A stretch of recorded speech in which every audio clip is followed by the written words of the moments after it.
નમસ્કાર ખેડૂત મિત્રો, સ્વાગત છે તમારું આપણી ચેનલમાં।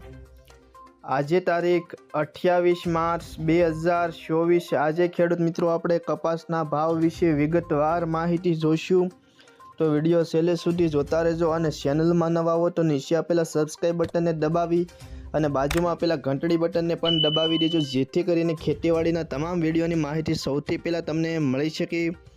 તો અત્યારે ખેડૂત મિત્રો કપાસના ભાવની વાત કરીએ તો 1400થી લઈ અને 1450, તો અમુક માર્કેટિંગ યાર્ડમાં તો મોટા ભાગની માર્કેટિંગ યાર્ડમાં 1200થી લઈ અને 1470 રૂપિયા સુધી ભાવ જોવા મળી રહ્યો છે। અને કોઈક માર્કેટિંગ યાર્ડ એવી હોય કે જ્યાં 1400થી 1450 રૂપિયા સુધી બોલાણું હોય। તો અત્યારે જે ખેડૂતોને હાલમાં ભાવ મળી રહ્યા છે તે ખેડૂતોની મહેનત પ્રમાણે યોગ્ય ભાવ ગણાવી ના શકાય, કારણ કે ખેડૂતોની મહેનત પ્રમાણે અત્યારે ભાવ વિશે વાતચીત કરીએ તો ઓછામાં ઓછા 2000 રૂપિયાથી લઈ અને 2500 રૂપિયા પૂરા ખેડૂત મિત્રોને મણ દીઠ કપાસનો ભાવ મળવો જોઈએ।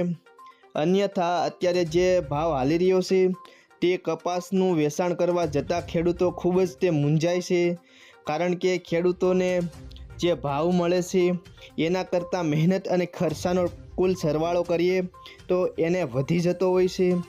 તો અત્યારે ખેડૂત મિત્રોએ એક મત રાખી અને ભેગા થઈ અને સરકાર સમક્ષ રજૂઆત કરવી જોઈએ કે અમને અમારા મહેનતના પ્રમાણમાં યોગ્ય ભાવ મળવા જોઈએ, કારણ કે આ વર્ષે કપાસનું ઉત્પાદન ઘટ્યું, સાથે ભાવમાં પણ ઘટાડો થયો, ઊંધું થયું કહેવાય।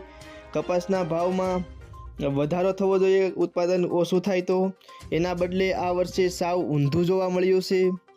તો ખેડૂત મિત્રોએ જાગૃત થવાની સંભાવના હોવી જોઈએ, કારણ કે જાગૃત થશે તો જ તે અત્યારે ખેત પેદાશોના યોગ્ય ભાવ મળશે, અન્યથા મૂંગા બેસી અને સહન કરશે તો અત્યારે ભાવમાં અન્ય ખેત પેદાશોમાં પણ ઘટાડો થવાની સંભાવના છે।